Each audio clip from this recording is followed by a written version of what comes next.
Alors, bonjour à tous, merci beaucoup d'être venus aussi nombreux pour cette première réunion organisée par Génération Confluence, donc le comité, enfin les comités Génération qui ont été montés pour les deux rives de Seine et pour Conflans-Sainte-Honorine.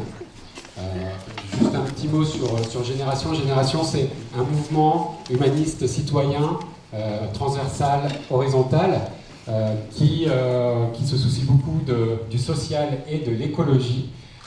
Je pense que tu nous en diras peut-être un tout petit peu plus après, Alfred. Donc, qui est, comme je disais, très horizontal et donc qui se constitue par comités, qui sont des comités locaux, qui sont chargés d'animer un débat à l'échelle des territoires. Donc on est une association aujourd'hui, un mouvement de gauche, et au niveau du territoire, on a le désir d'animer un débat, d'animer une parole sur ce que peut être le devenir de ce territoire des deux rives de Seine, de Conflans-Sainte-Honorine et un peu au-delà de la confluence et des Yvelines, autour de ces valeurs donc, qui sont les nôtres, l'humanisme, l'Europe, l'écologie, le socialisme. Voilà. On a juste à s'excuser aussi un tout petit peu parce qu'on a préparé cette réunion il y a très longtemps. On a booké nos intervenants il y a assez longtemps et on n'avait pas tiqué que c'était le 8 mars et que c'était aujourd'hui la journée du droit des femmes. Donc on aurait potentiellement dû faire une réunion un petit peu plus axée sur ce sujet qui est fondamental et l'égalité tient une place prépondérante dans le mouvement. On se rattrapera, je pense, pendant l'année et on fera du coup une piqûre de rappel à tous ceux qui n'ont pas compris que l'égalité était importante, mais à un autre moment. Voilà, alors on a vraiment le grand plaisir d'accueillir deux intervenants de grande qualité. Donc d'abord Jean-Luc Fessard. Jean-Luc, tu es journaliste à la base, je dirais, et auteur, journaliste dans le monde de l'alimentaire, de la restauration, de l'hôtellerie. Tu as aussi écrit, tu es co-auteur avec Yves Lers, pardon, d'un livre qui est très intéressant, qui est paru en 2017, qui s'appelle « Ça chauffe dans nos assiettes ». Et donc, tu nous parles, tu es un grand connaisseur de la question du CO2, du changement climatique et de l'alimentation et des liens entre les deux. Et tu es donc président, est-ce que tu es président maintenant? Tu es président de l'association Bon pour le climat, qui est une association qui s'est montée au niveau de la COP21 pour favoriser le passage de la question climatique dans nos assiettes. Est-ce que tu peux nous en dire deux mots? Je te laisse 10 minutes. Et après, on discutera un petit peu de tout ça. D'abord, moi, je suis ravi d'être parmi vous ce soir. Alors, Conflans, c'est un peu loin pour moi, parce que moi, je suis du côté d'Arcueil. Mais c'est bien de venir voir ce que j'appelle la grande banlieue. Moi, je suis dans la proche banlieue, dans la grande. Donc, il faut que tu parles un peu plus fort. Faut que je parle, oui. D'accord. Le micro un peu plus près. Oui, non, mais c'est surtout l'orientation du micro. Alors, comme l'a dit Julien, je suis ce que j'appelle un journaliste monomaniaque parce que je n'écris que sur les problématiques de développement durable. Pour deux supports, un support qui s'appelle l'hôtellerie-restauration et un autre qui est un média sur le web qui vient de se lancer en novembre qui s'appelle l'info durable. Et dans le cadre de cette activité, j'essaie, moi, de faire en sorte que le monde de l'hôtellerie-restauration bouge. Et je m'étais aperçu que les plus engagés dans cet univers, ils avaient commencé à rentrer dans le développement durable par les économies. Économie d'eau, économie d'énergie, lutte contre le gaspillage. Mais il y avait un sujet qu'ils n'avaient absolument pas touché, qui était le contenu de l'assiette. Alors moi, je suis un écologiste de la première heure, ça remonte au début des années 70, mon engagement. J'ai fait partie des gens qui ont créé les Amis de la Terre au début des années 70. Ah, ça sera mieux, oui, voilà, merci. Donc, en ayant cette vision, on savait que le contenu de l'assiette pèse énormément au plan environnemental. Et je me disais, comment je peux convaincre les professionnels de s'intéresser à ça? Et les professionnels, quand j'ai vu arriver la COP21, je me suis dit, c'est le bon moment, il faut travailler sur le contenu de l'assiette. Et donc j'ai créé une association qui s'appelle Bon pour le climat. C'est à cette occasion que j'ai rencontré Julien, comme ça qu'on se connaît, dans le cadre de cette association. Et cette association préconise auprès des professionnels le fait qu'ils mettent en place ce qu'on appelle des menus bas carbone. Alors qu'est-ce que c'est qu'un menu bas carbone? C'est un menu dont l'impact sur le climat est limité parce qu'on travaille sur 3 critères, et uniquement 3 critères. Un premier critère qui est les produits de saison. Un deuxième critère, si possible, d'origine locale. Et un troisième critère qui privilégie le végétal. Et en faisant cela, moi je me disais, je vais embêter un peu les chefs parce que je vais leur expliquer qu'il faut mettre plus de végétal dans l'assiette, moins de viande. Et effectivement, je les embête beaucoup sur ce sujet parce que un chef classique, traditionnel, qui veut faire plaisir à ses clients, il se débrouille pour vous mettre des protéines animales en entrée, en général du poisson, des choses de genre, un bon morceau de viande, et puis encore, derrière, il vous met, si possible, un laitage. 3 types de produits qui ont un poids carbone absolument désastreux. Je reviendrai là-dessus. Et moi, l'idée, c'est de leur dire, écoutez, les gars, vous appelez l'andouillette, vous appelez l'entrecôte, vous n'allez quand même pas retirer ça de votre affiche. C'est pour ça que les clients viennent chez vous. Mais par contre, vous pouvez peut-être, à côté de ces plats très carnés, vous pouvez très bien mettre un peu de végétal. En gros, essayez de raisonner, vous mettez 1/3 de carné pour 2/3 de végétal. Ben déjà ça paraît très simple, basique, c'est très difficile. On a un chef, nous, qui est un chef étoilé, parce qu'on est soutenu par des chefs de la haute gastronomie. On a un chef étoilé, je l'appelle le chef jardinier. Il est en pleine Normandie, dans un village qui s'appelle Valmont. Pourquoi il s'est mis là-bas? Il est MOF, meilleur ouvrier de France, il est étoilé. Et il s'est mis là-bas parce que ce qu'il voulait absolument, c'était avoir son restaurant au milieu d'un potager, tout autour, à 360 degrés. Et donc, les clients qui rentrent chez lui commencent par voir les fruits et légumes qu'ils vont manger. Eh bien, il n'a pas d'assiette végétale dans son offre. On dit, mais attends, on ne comprend pas pourquoi il n'y a pas une assiette végétale. Tous tes collègues qui ont mis des assiettes végétales, c'est très vite devenu un plat qui représentait 10, 15, 20, voire 30% des ventes. Pourquoi tu fais pas ça? Ah non, je peux pas, en Normandie, c'est pas possible. Bon. Et j'ai pas réussi à le convaincre encore. Ça fait 3 ans j'ai pas encore réussi à le convaincre. Et on a plein de réactions comme ça. Donc ça les embêtait, et on les embête, et on continue à les embêter. Sur les 2 autres critères, la saison, le local, a priori, on se dit, c'est mieux parce que vous avez plein de chefs qui disent oui, moi je fais du produit de saison, d'origine locale. Je peux vous dire, il ne faut pas les croire vraiment. Parce que la plupart des chefs ont oublié les saisons. Et vous avez des producteurs qui s'arrangent pour qu'on désaisonnalise totalement la production. Et donc, moi, ce qui me fait hurler, c'est que je participe à des tas de colloques autour de la durabilité, etc. Et je vous assure, en plein décembre, on a des tomates cerises dans les buffets. On vous sert d'être la tomate mozzarella en plein décembre. Mais c'est hallucinant.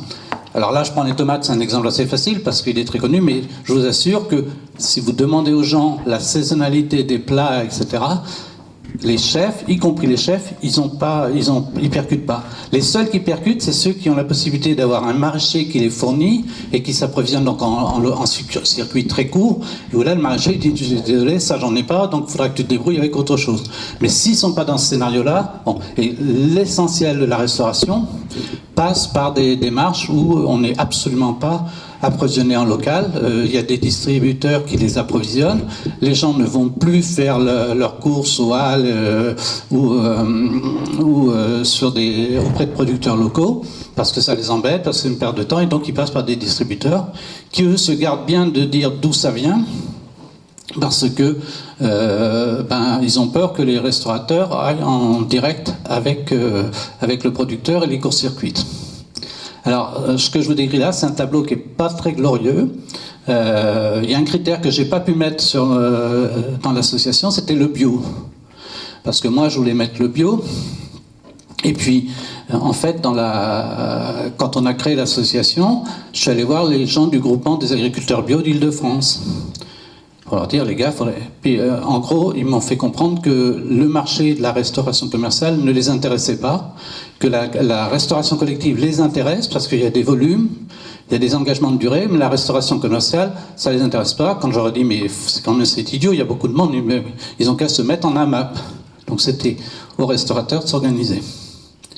Donc ce que je vous dis là, c'est assez déprimant, parce qu'effectivement, c'est compliqué, c'est difficile.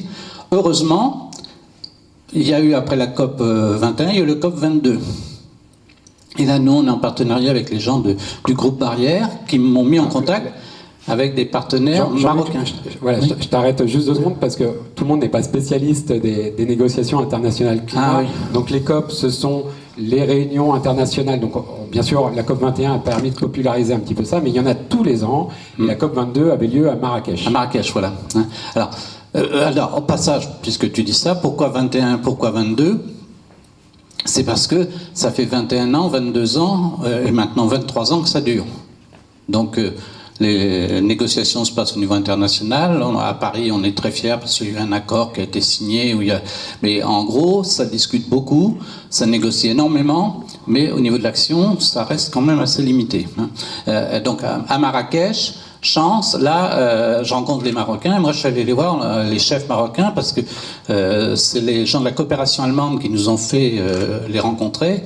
Et là, j'étais leur dire, ils ont tous été formés par des chefs français. Je leur ai dit, les gars, il n'est pas question que ce soit des chefs français qui viennent vous dire ce que vous devez faire. Partez de la gastronomie marocaine. Parce que moi, je fais le pari que la gastronomie marocaine est bien meilleure pour le climat que la gastronomie française. Et ils ont adoré ce discours, c'est assez étrange, hein, mais ça a super bien marché. Quand on était à Marrakech, on avait 15 chefs des grands hôtels internationaux qui allaient recevoir les délégués de la COP qui se sont engagés. J'y suis retourné l'an dernier à Agadir. Alors pourquoi je suis allé à Agadir ? C'est parce que la COP, la 23, elle avait lieu à Beaune. C'était les îles Fidji et l'Allemagne. Bon, au niveau gastronomie, j'ai pas senti trop le terrain comme étant favorable, donc je me suis dit... Et donc je suis retourné à Agadir, où là il y avait un événement qui était organisé par un sénateur qui s'appelle Ronan Dantec, qui réunissait tous les gens de tous les organismes non gouvernementaux, la société civile, qui tournent autour des COP. Et là, quand je suis arrivé à Agadir, il y a 1 an et demi maintenant qu'on est au Maroc, mais à Agadir, ça faisait juste 1 an, il y avait 25 chefs à Marrakech, et il y en avait déjà 30 à Agadir. Et donc ça part de façon extraordinaire là-bas. Donc ça veut dire qu'en France, on a un gros boulot. Alors si je vous dis ça, c'est parce que j'ai besoin de vous, moi. Vous allez, je suppose, au restaurant de temps en temps. Donc ça fera pas de mal d'expliquer au chef que ça n'a pas forcément besoin de 500 grammes de bœuf dans votre assiette, qu'il y a peut-être d'autres façons de concevoir la cuisine, etc. Donc vous pouvez les titiller un peu, parce que, si vous voulez, ça me paraît essentiel que les consommateurs poussent, on le constate partout, à chaque fois qu'il y a des chefs qui ont joué le jeu par rapport à ce qu'on raconte, qui ont mis une offre végétale à côté de leur offre carnée, comme par hasard, c'est parmi les plats qui se vendent le plus. Donc les chefs, ils pensent qu'il faut leur mettre beaucoup de viande pour que le client soit heureux. Moi, je ne suis pas convaincu. Jean-Luc, juste avant de passer la parole à Alfred Spira, j'avais une question. Est-ce que c'est si grave ? C'est quoi, ça représente quoi l'agriculture, l'alimentation, en termes de poids dans le changement climatique ? Très juste. Alors, si vous voulez, quand on nous parle de changement climatique, vous avez tous entendu parler, on se sent un peu embêté parce que, si vous voulez, dans les COP, on parle surtout de 3 choses, l'énergie, le transport et l'habitat. Si moi, je veux agir sur l'énergie, le transport, l'habitat, problème, parce que ça va me coûter cher. Je peux prendre des gens comme Enercop, mais on me dit déjà, comme tu es avec Vertueux, ça te coûte plus cher. Bon, déjà. Après, l'isolation, faut des équipements basse consommation, ça coûte cher. Faut isoler, ça coûte cher. Le transport, faut changer de voiture, avec des choses hybrides, ça coûte cher. Tous les trucs sur lesquels on pourrait éventuellement agir, ça coûte cher. L'alimentation, l'avantage, c'est que ça coûte moins cher. À partir du moment où on commence à mettre en œuvre les principes que je vous décris. Et en termes d'impact sur le climat, ça pèse plus. C'est-à-dire, le transport, l'énergie, l'habitat pèsent moins que l'alimentation. Parce que si on ajoute l'alimentation et bien sûr la production, c'est-à-dire l'agriculture, ça pèse 30% des émissions de gaz à effet de serre. Donc par l'alimentation, on a la possibilité d'avoir un impact énorme. C'est pour ça que moi j'ai choisi de travailler là-dessus, c'est parce qu'effectivement, il y a un impact énorme et on peut manger moins cher, on peut se faire plaisir, on peut avoir des choses. Alors, pourquoi j'embête les chefs? C'est parce que c'est eux qui lancent les tendances et si on les pousse à être un peu créatifs, ils nous inventent des choses extraordinaires. Je vous donne un exemple. Alors, on parlera des solutions après, d'accord. Ok, d'accord. Voilà. Donc je fais le lien avec ce que j'ai raconté parce qu'un des gros avantages, c'est que si on commence à changer son alimentation dans le sens de ce qu'on raconte nous, on s'aperçoit que aussi ça correspond à ce que disent les nutritionnistes comme meilleur pour la santé. Merci, super transition. Et donc oui, l'idée c'était de lier alimentation et climat d'une part, mais aussi, et environnement, mais aussi avec la santé. Et donc, on a demandé à Alfred Spira de nous rejoindre. Alors, on se connaît un tout petit peu moins, donc je prends ma fiche pour faire la petite bio. Donc, Alfred, tu es professeur honoraire de santé publique et d'épidémiologie à la faculté de médecine de l'Université Paris-Sud. J'ai bon. Membre de l'Académie nationale de médecine et depuis janvier 2014, tu es médecin bénévole du Secours populaire et du SAMU social de Paris et responsable des volets santé lors de la campagne de Benoît Hamon, donc le candidat socialiste à la présidentielle. Et aujourd'hui, tu es en charge des questions de santé, pour faire simple, chez Génération.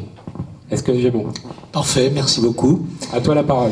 Merci beaucoup, bonsoir tout le monde. Merci pour cette invitation. Je peux dire d'abord que je suis très content de venir à Conflans-Sainte-Honorine parce que, comme l'a dit Julien, je suis retraité. Depuis que je suis à la retraite, j'ai un petit bateau et je navigue. Et je suis venu assez souvent jusqu'à Conflans-Sainte-Honorine pour naviguer sur la Seine ou sur l'Oise. J'ai simplement eu une surprise ce soir parce que depuis la gare Saint-Lazare, ça m'a pris à peu près 3 quarts d'heure, 40 minutes. D'habitude, quand je viens à Conflans-Sainte-Honorine, depuis Paris, ça me prend 2 jours sur mon bateau. Donc voilà, je ne savais pas que c'était si près de Paris, Conflans-Sainte-Honorine. Bien, merci. C'est quand même la patrie des bateliers, avec Saint-Mamet de l'autre côté de Paris. Et Michel Rocard a créé l'établissement des voies navigables de France.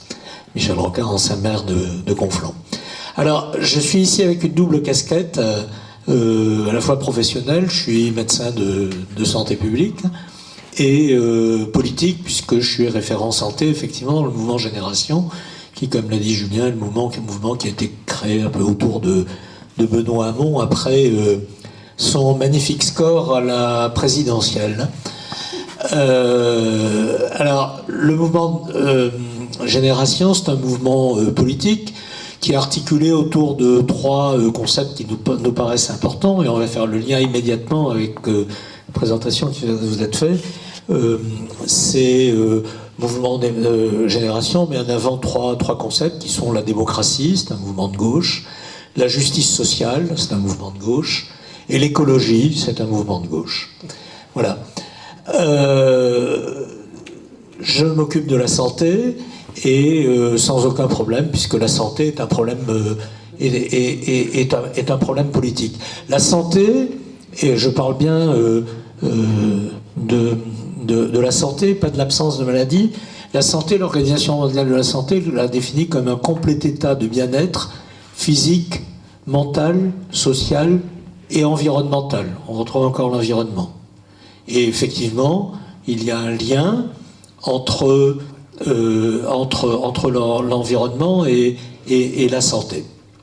Donc la santé conçue comme un complet état de bien-être, c'est-à-dire pas seulement l'absence de maladie, est une question qui est une question fondamentalement politique. La santé, c'est pour chacun d'entre nous, le capital le plus important que nous possédons. Si quelqu'un dans la salle estime qu'il a quelque chose de plus important dans la vie que la santé, qu'il le dise. Monsieur Bernard Arnault, qui a été classé hier 4e puissance économique mondiale, ces milliards ne valent rien par rapport à sa santé, et ces milliards continueront à se développer sûrement après lui, mais s'il a un gros pépin de santé, tout s'arrêtera pour lui. C'est aussi le capital le plus précieux que nous avons à l'échelon collectif. La santé individuelle va de pair avec notre santé collective, la façon dont nous la gérons. Par exemple, il y a eu un débat, il y a toujours un débat très important sur les vaccins dans ce pays. Se vacciner, c'est une action pour la santé individuelle, mais c'est aussi une action pour la santé collective. C'est ce qui concourt le mieux à ce que nous, on reste en bonne santé individuellement, mais que les épidémies ne se développent pas. On voit bien que la santé est quelque chose de collectif. On le voit bien aussi dans le domaine dont on parle ce soir, qui est celui de l'alimentation. Parce que ce que nous mangeons, de toute façon, ce que nous mangeons est lié à notre santé. Je vais développer ça très rapidement, tout de suite. Ce que nous mangeons est lié à notre santé, mais ce que nous mangeons, on mange tous à peu près la même chose. On mange tous plus ou moins de produits carnés, effectivement, plus ou moins de protéines, plus ou moins de viande, voilà, plus ou moins lourd, plus ou moins léger, cuisiné pas de la même façon dans les Hauts-de-France ou dans la région marseillaise, encore que les différences sont minimes, et que, en fait, notre alimentation est grandement conditionnée à l'heure actuelle par des normes sociales d'une part, par des normes environnementales, et puis par des normes commerciales quand même, parce qu'on va tous au supermarché, on va tous faire nos courses, même si les circuits courts et très courts, et plus ils sont courts, et mieux c'est. Voilà, enfin moi personnellement, en tout cas, je vais tous les samedis à la fois au marché et au supermarché. Je fais les deux. Je favorise les circuits courts, bien entendu, mais je vais acheter mes yaourts ou mon beurre ou beaucoup d'autres choses au supermarché. Alors, je voudrais juste développer rapidement ce lien entre cette alimentation et cette santé. D'abord, avant de le faire, j'y reviendrai après, je voudrais dire qu'on utilise deux termes, alimentation et nutrition. Alimentation, c'est les aliments, c'est ce qui constitue ce qu'on mange. Et puis nutrition, c'est un peu plus, c'est ce que devient ce qu'on mange dans l'organisme. Et la façon dont nous le mastiquons, puis dont nous le digérons, puis dont nous le transformons et dont nous l'utilisons. Et la façon dont nous utilisons l'alimentation est énormément liée aussi à notre activité physique. Et finalement, quand on parle de nutrition, on a l'habitude dans le monde médical de mélanger alimentation et exercice physique ou activité physique. Et puis ça tombe bien parce que pour avoir une activité physique, il faut avoir une alimentation correcte et qui apporte suffisamment d'énergie, voilà, et que d'autre part, il faut avoir une alimentation qui permette une activité physique qui est celle qui est nécessaire ou celle que nous souhaitons avoir. Donc les liens entre alimentation et activité physique sont très importants. Alors, si on réfléchit maintenant d'un point de vue sanitaire, j'ai failli employer le mot médical, mais je vous parle de santé, je ne vous parle pas de médecine. Si on réfléchit d'un point de vue sanitaire, le premier élément sanitaire qui soit lié à l'alimentation, c'est celui dont on entend le plus parler, c'est le poids, c'est l'obésité. Et on sait que dans tous les pays développés, l'augmentation de l'obésité est ou a été un problème très important. Alors en France, on est un peu une exception, et une exception dans le bon sens, ce qui n'est pas toujours le cas. L'obésité est à un niveau relativement élevé en France, mais elle est stable. Au cours des 10 dernières années, il n'y a pas eu d'augmentation de l'obésité en France. C'est strictement stable à partir de données extrêmement solides qui sont publiées par l'Agence nationale de Santé publique France. Donc, on est à un niveau d'obésité qui n'est pas le plus élevé en Europe, qui est moins élevé qu'en Amérique du Nord, qui est plus élevé que dans certains pays du Sud, mais pas tous. Par exemple, et la Chine n'est plus un pays du Sud, mais en Chine, le niveau d'obésité est plus important. Mais surtout, dans la plupart des autres pays, l'obésité augmente, ce qui n'est pas le cas en France. Ce qui montre bien que des actions de santé publique, il y a un programme qui s'appelle le Programme national nutrition santé, et qui a contribué, c'est pas le seul élément, mais ça a contribué à faire que l'obésité n'augmente pas. Néanmoins, l'obésité en France est un énorme problème de santé publique, parce que l'obésité est très inégalement répartie dans la population. L'obésité est un marqueur social, et l'obésité est très liée au niveau socio-économique des populations. Et vous le savez tous, que selon qu'on se promène dans une région socialement, économiquement favorisée ou dans une région socialement, économiquement défavorisée, ne serait-ce que la proportion de gens obèses qu'on croise et qu'on voit dans la rue est très, très, très différente. Et c'est dans ce sens-là que l'obésité est un problème et que des actions sont mises en place pour favoriser en même temps une alimentation qui soit favorable à la santé, en particulier qui ne soit pas obésitogène, dit-on, et d'autre part, une alimentation qui, au point de vue calorique, mais au point de vue qualitatif aussi, soit conforme aux besoins de l'organisme et ne soit pas une source de déséquilibre alimentaire qui lui-même sera à la source d'un déséquilibre de poids. Et ces programmes doivent être accompagnés, bien entendu, de programmes d'amélioration de l'exercice physique, de la pratique d'exercice physique. Pour ça, je vous le disais, c'est des programmes nutritionnels qui associent alimentation et exercice physique. Et ces programmes, ils doivent être développés auprès des personnes qui en ont le plus besoin, c'est-à-dire les personnes qui sont dans des situations socio-économiques les moins favorables. Et ça vous montre aussi, je rappelle ce que j'ai dit au début, que la santé est un problème politique, que le niveau socio-économique et la qualité de ce qu'on mange sont des facteurs qui se conjuguent pour une bonne alimentation et une bonne nutrition qui soit favorable à la santé en termes d'obésité. Alors il n'y a pas que l'obésité, je vais aller très vite, ne t'inquiète pas. La santé est un problème majeur, l'alimentation, excusez-moi, est un problème majeur de santé publique si on considère les maladies qui nous concernent le plus. Les maladies qui nous concernent le plus, c'est ce qu'on appelle les maladies chroniques. Le terme de l'Organisation mondiale de la santé, c'est les maladies chroniques non transmissibles. C'est les cancers, c'est les maladies cardiovasculaires, c'est le diabète et c'est les affections respiratoires. C'est ces 4 groupes de maladies qui sont les maladies qui sont responsables à l'échelon de la planète de 60% de la mortalité. Les maladies chroniques. En France, 15 millions de personnes sur 67 millions sont affectées par l'une de ces maladies chroniques.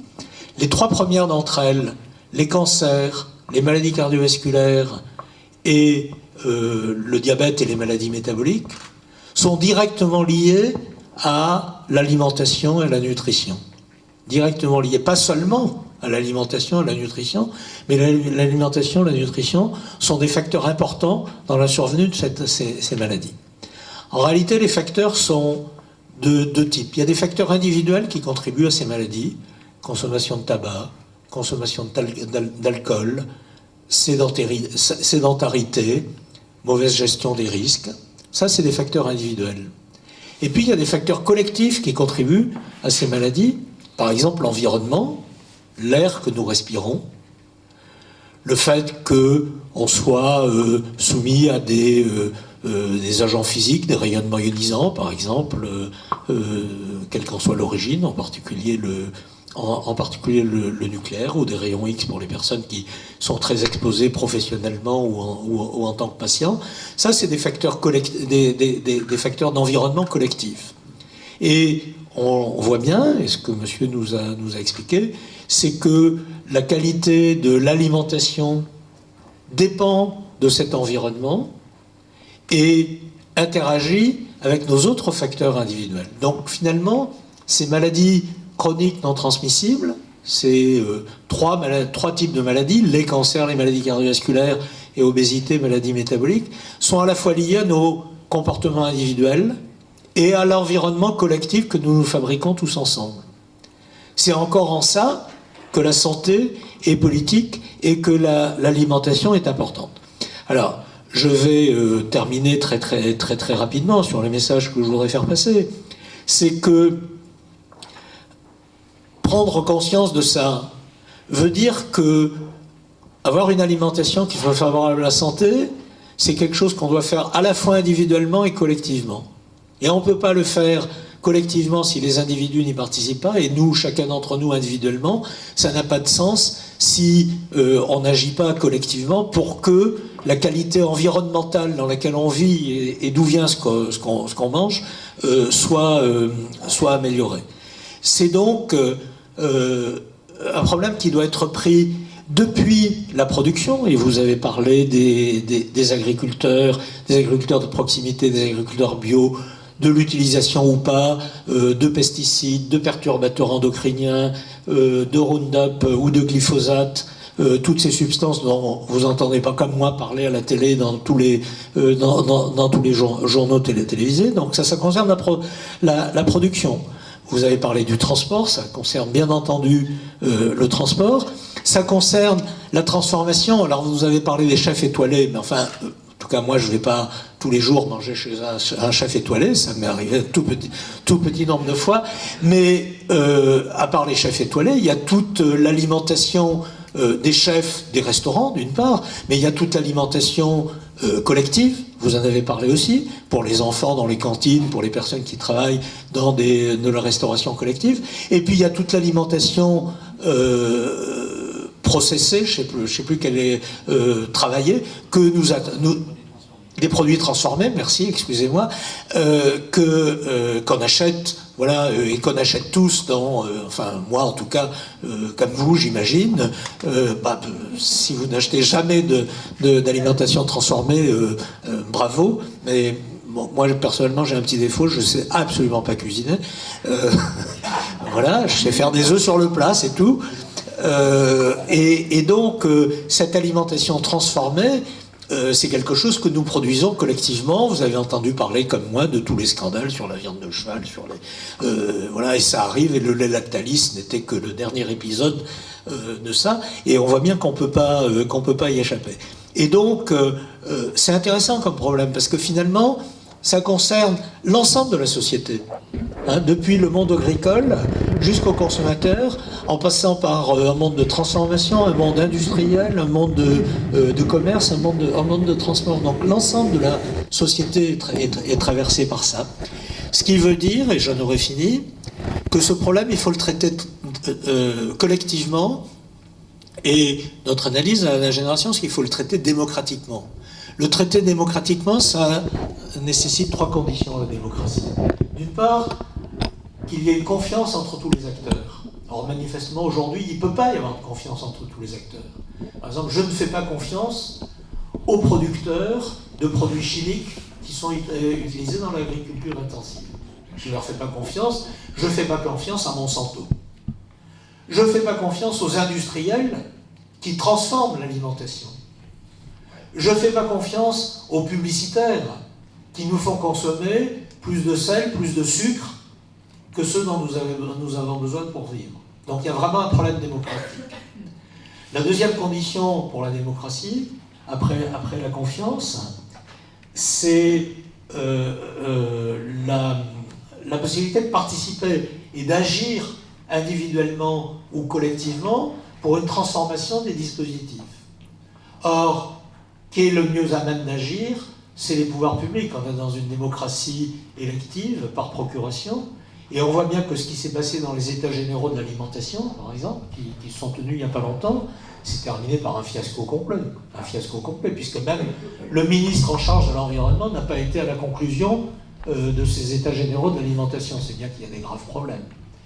Et puis la troisième condition pour liée à un fonctionnement démocratique, c'est qu'on ait un langage commun. Or, on n'a pas de langage commun sur ça. Le langage des industriels, le langage des chimistes, le langage des agriculteurs, le langage des restaurateurs, vous l'avez dit vous-même, ou le langage des consommateurs n'est pas le même.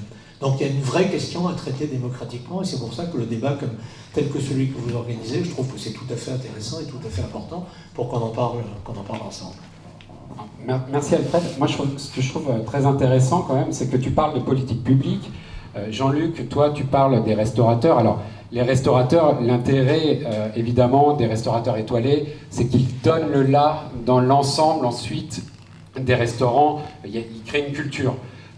Donc, c'est quelque chose, quand même, les restaurateurs étoilés, et j'en connais quelques-uns du réseau qui sont exceptionnels. Je pense que tu pourras peut-être parler de quelques exemples tout à l'heure. On parle de politique publique, donc là aussi c'est assez descendant, comme top-down, comme on dit, du haut vers le bas. Mais moi, avec les collègues, on s'est posé la question, quand on a fait notamment ce titre, Alimentation, demain tous responsables. Tous responsables dans le sens de la responsabilité, j'ai une alimentation, une démarche responsable, mais aussi peut-être parce que je suis à la base responsable. Est-ce que le consommateur n'a pas un rôle? Parce qu'on a dit, il y a des solutions, tu as commencé à esquisser des solutions sur les circuits courts, sur l'alimentation biologique, etc. Est-ce que c'est pas un peu de notre faute aussi? Alors, déjà, c'est pas de notre faute. C'est-à-dire... Non, je veux dire pas de la mienne. Non, mais il y aura un discours, effectivement, qui pourrait être culpabilisant, etc. Faut pas partir sur cette idée-là. Faut partir qu'on est dans un système économique avec des choses totalement aberrantes. L'alimentation dépend de l'agriculture et de l'élevage. Moi, depuis que je suis jeune, on me dit l'agriculture conventionnelle, intensive, avec des Monsanto, des Bayer, des Syngenta, etc., sont là pour nourrir le monde. Moi, j'entends ça depuis le début. J'ai 68 ans, j'entends ça depuis le début. Or, depuis plusieurs décennies, il y a 850 millions de gens qui crèvent la faim dans le monde. Ça n'a pas bougé d'un iota. Mais ce qui me paraît encore le plus aberrant, c'est que l'immense majorité de ces gens qui crèvent de faim sont des agriculteurs. Cherchez l'erreur. Moi, dans ma jeunesse, l'agriculteur, s'il y en avait un qui n'avait pas crevé de faim, c'était bien l'agriculteur, parce qu'il avait sa ferme, il produisait, et puis il vivait des produits de sa ferme. Nos amis les chimistes industriels ont trouvé le moyen de faire un truc aberrant. Moi, je participe régulièrement au colloque de l'agence bio. Et on a des gars qui sont là, qui sont des producteurs bio, et qui disent moi, je suis passé au bio parce qu'à un moment donné, c'était devenu insupportable. On dit maintenant, comment t'as supporté? Parce que pour devenir bio, du conventionnel, il faut 3 ans. Comment t'as supporté pendant 3 ans l'idée de... Et la réponse est toujours la même. Je me suis aperçu qu'à un moment donné, il y avait un problème dans ma vie. Je produisais dans ma ferme des produits que je ne donnais pas à manger à mes enfants. Parce que je savais que c'était des produits qui étaient dégueulasses, pas bons. Et donc, je me suis dit, il y a une contradiction. Donc, pour essayer de remettre un peu de la cohérence dans ma vie, je suis passé au bio. Vous voyez? Alors, à partir de là, on est dans un système qui, effectivement, vous avez évoqué que c'était politique, c'est éminemment politique. C'est politique pas simplement au plan français, c'est politique au plan mondial. Alors, à partir de là, nous, qu'est-ce qu'on peut faire en tant que consommateurs? Parce qu'effectivement, ça nous dépasse un peu au niveau de... déjà, dans l'association, on a mis au point ce qu'on appelle un éco-calculateur. Un éco-calculateur, parce que c'est bien de dire... Si vous mangez saison, locale, plus de végétal, ça va être bon pour le climat. C'est bien de l'affirmer, c'est encore mieux de le prouver. Et donc l'éco-calculateur, c'est un petit outil très simple. Vous pouvez y accéder, vous allez sur notre site, c'est www.bonpourleclimat.org. Et là, vous allez pouvoir calculer le poids carbone. Alors, pour ceux qui font la cuisine, bien sûr,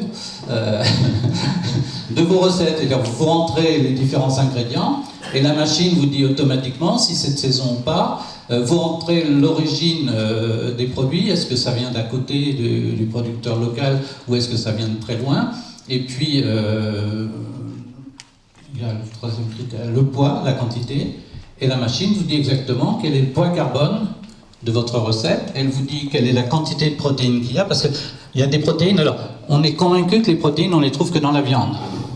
On les trouve aussi dans les légumineuses. Donc, à partir de là, il y a possibilité de se rendre compte qu'on a aussi, en privilégiant un peu le végétal, la possibilité d'avoir une alimentation plus équilibrée. Et puis, oui, et puis c'est aussi, il y a aussi les allergènes, ça donne les allergènes. Donc ça, vous pouvez très facilement, je vous dis, c'est en accès libre, vous y allez. Si vous adhérez, on simplement vous permettra d'avoir en plus la possibilité de mémoriser vos recettes. Bon. Alors, quand j'y adhérais, le prix de l'adhésion, c'est 10 €, on ne vous ruine pas. Alors après, il y a eu tout un discours sur les chefs étoilés, parce que j'ai évoqué les chefs étoilés, parce que nous, on essaie d'être malin et on se dit quels sont ceux qui donnent les tendances, et par définition, c'est les chefs étoilés. Mais les chefs étoilés, je dirais, je suis comme vous, moi je ne suis pas tous les jours fourré. Hein. J'ai la chance, de par mon métier, d'être invité quand même de temps en temps, mais moi je considère que les prix pratiqués par ces chefs, c'est un scandale absolu. Les repas à 300, 500 €, personnellement, je donne pas. Je me fais inviter, tant mieux, sinon j'y vais pas. Hein. Parce que moi, ce qui m'intéresse... Pardon ? Il ne faut pas y aller de toute façon, même si on vous invite. Ah ben ça, c'est bon ce qu'ils font, hein, vous assure. Il y a une cohérence. Hein. Oui, ben, je suis plein. Oui. Alors, par contre, moi, ce qui m'intéresse, c'est ce qu'on mange les uns et les autres. Donc, on essaie, dans la mesure du possible, aussi de former les futurs chefs. C'est-à-dire, on va, nous, dans la mesure du possible, dans les écoles hôtelières, on a formé les jeunes, etc. On est très intéressé par ce qui se passe dans la restauration collective et dans la façon dont des chefs qui sont avec les enfants, avec les jeunes adultes ou dans les entreprises, proposent une offre qui soit à la fois bonne pour le climat, mais aussi bonne pour la santé. Et pour un prix qui sont des prix très faibles, hein, parce que l'enjeu, il est là, c'est la restauration de tout le monde. C'est pas la restauration de quelques privilégiés qui ont les moyens de se payer les trucs hyper chers. Alors, cette question d'éducation, moi, elle me semble prépondérante. Juste un petit exemple, quelque chose qui m'avait marqué chez un des restaurateurs, c'est chez l'Épi du Pain à Paris, François Pasteau, qui a inversé, donc on parlait tout à l'heure de la place de la viande, il a inversé, lui, le végétal et la viande sur les menus. C'est-à-dire que ce qui est présenté sur le menu, c'est d'abord le plat légumes, le plat végétal et accompagné de sa viande. Donc ça, c'est des petits détails, mais s'il arrive à essaimer sur ce type d'initiative, ça peut faire boule de neige et on espère que ça fera boule de neige. Alors, c'est drôle que tu sortes ce truc-là parce que je viens d'apprendre l'origine exacte de cette histoire. Moi, j'avais vu ça, ce système de mettre d'abord les légumes avant la part carnée parce que j'étais allé en Angleterre chez un chef français qui est d'origine française, qui s'appelle Bruno Loubet, qui a créé au-dessus de la gare de Saint-Pancras un concept qui s'appelle The Grain Store. Et on était 3 Français ensemble, là, à manger dans ce restaurant. On a tous été perturbés parce qu'on mettait d'abord les légumes avant la viande. Donc c'est comme ça que j'ai raconté à François Pasteau le principe, et que lui s'est dit c'est une bonne idée parce que c'est comme ça que je conçois mes recettes. Le maraîcher me dit ben ouais, j'ai tel légume, tel truc, et puis après à partir de là je conçois mes recettes. Mais j'ai appris ce matin quelle était l'origine de cette idée, parce que donc c'est quoi l'origine ? J'ai déjeuné avec un chef qui s'appelle Frank Foll. Alors Frank Foll, c'est un gars que vous connaissez pas, mais c'est un chef belge néerlandophone qui a créé qui se présente comme le chef des fruits et des légumes. Et je ne sais pas si vous achetez de temps en temps, récupérer des guides. J'ai découvert avec lui qu'il y a un guide Goemio vert. Il attribue pas des tocs, il attribue des radis. Hein. Et ce guide Goemio, il existe au Benelux, il n'existe pas en France bien sûr. Et c'est lui qui m'a raconté l'origine de... C'est lui qui a eu cette idée, qui l'a expliqué à Bruno Loubet, qui connaît parfaitement, et c'est comme ça que c'est parti. Hein. Donc ce que je dis là, c'est parce que faut que vous sachiez que ce que je raconte, en France, on est très très très en retard.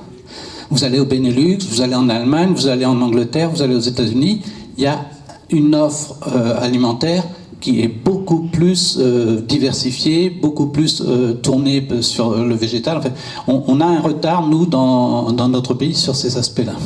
On parle de consommateurs, on parle d'éducation. Alors évidemment, moi quand j'associe ces deux notions, je pense à mes enfants, je pense aux cantines, à ce genre de problématiques. Comment on peut les toucher, notamment d'un point de vue santé, peut-être en premier, parce que ce qu'on mange, ce qu'on ingère, c'est notre santé, et on s'intéresse en particulier, en premier, à la santé de nos enfants. Comment on les forme à devenir des adultes responsables?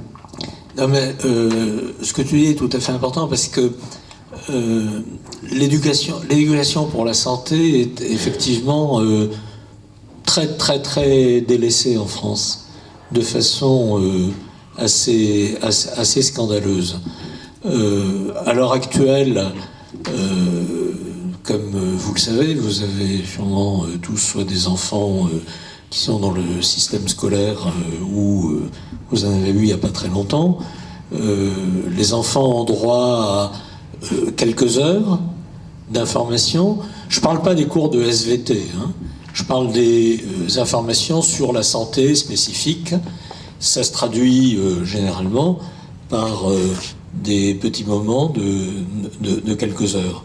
Il y a des expériences qui ont été faites et qui sont extrêmement intéressantes, en particulier dans l'Est de la France. Je pense à des choses qui ont été faites en Lorraine, à Nancy, à Strasbourg, sur une éducation à la santé alimentaire un peu globale, c'est-à-dire groupant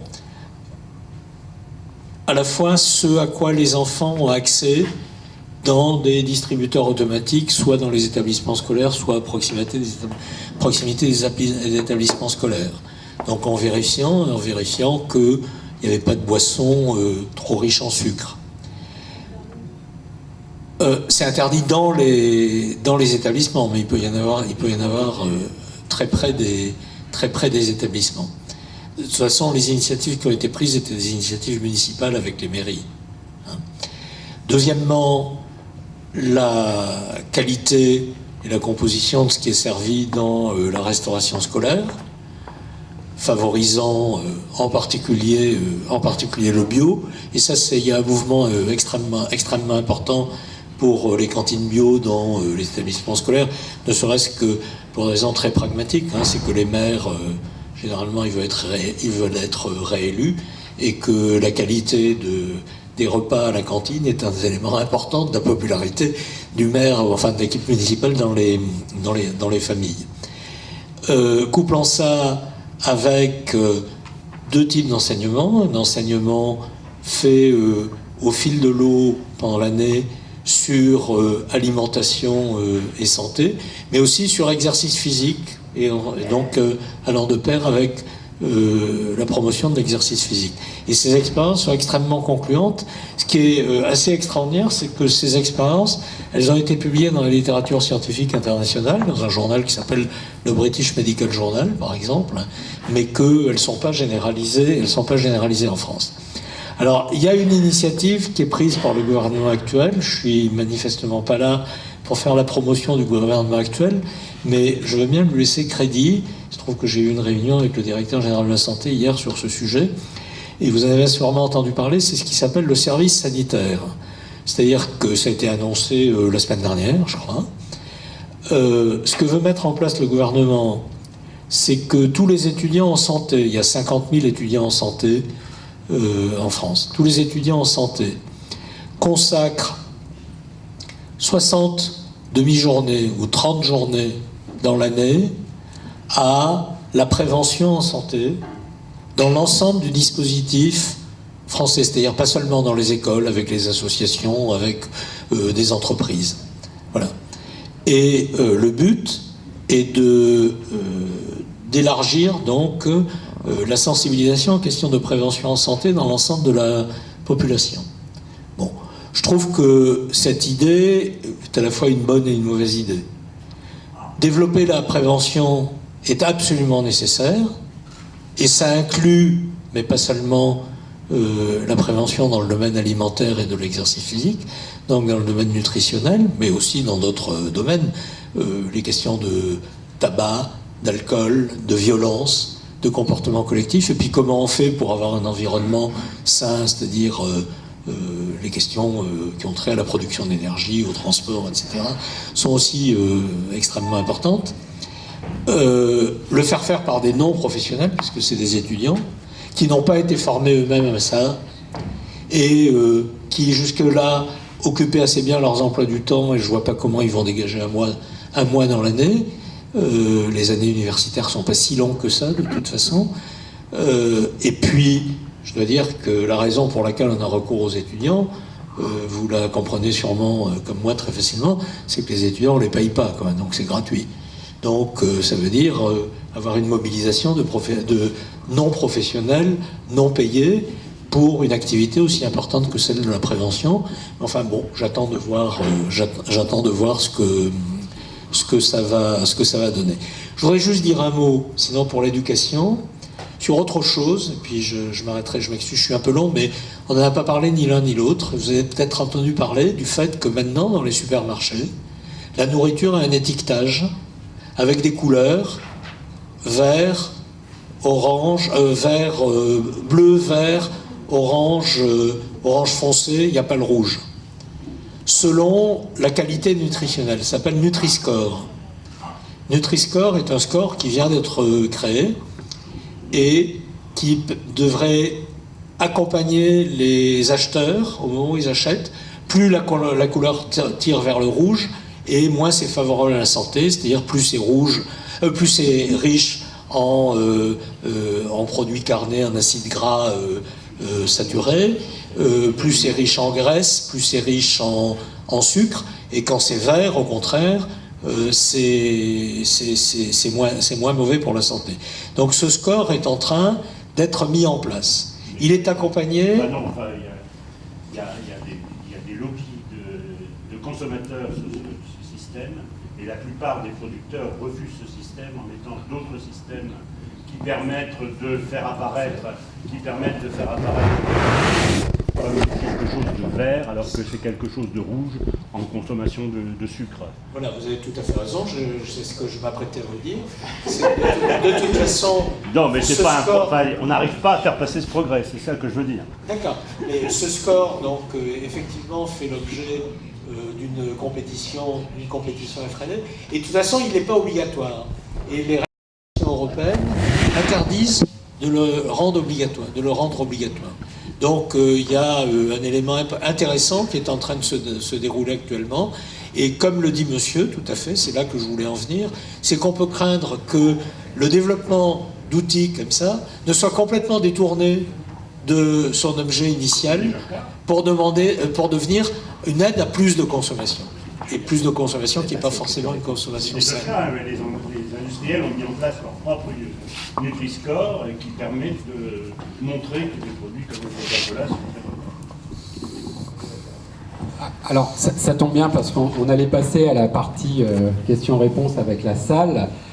Juste pour un petit point, on parlait santé, j'essaie d'équilibrer à chaque fois avec l'environnement.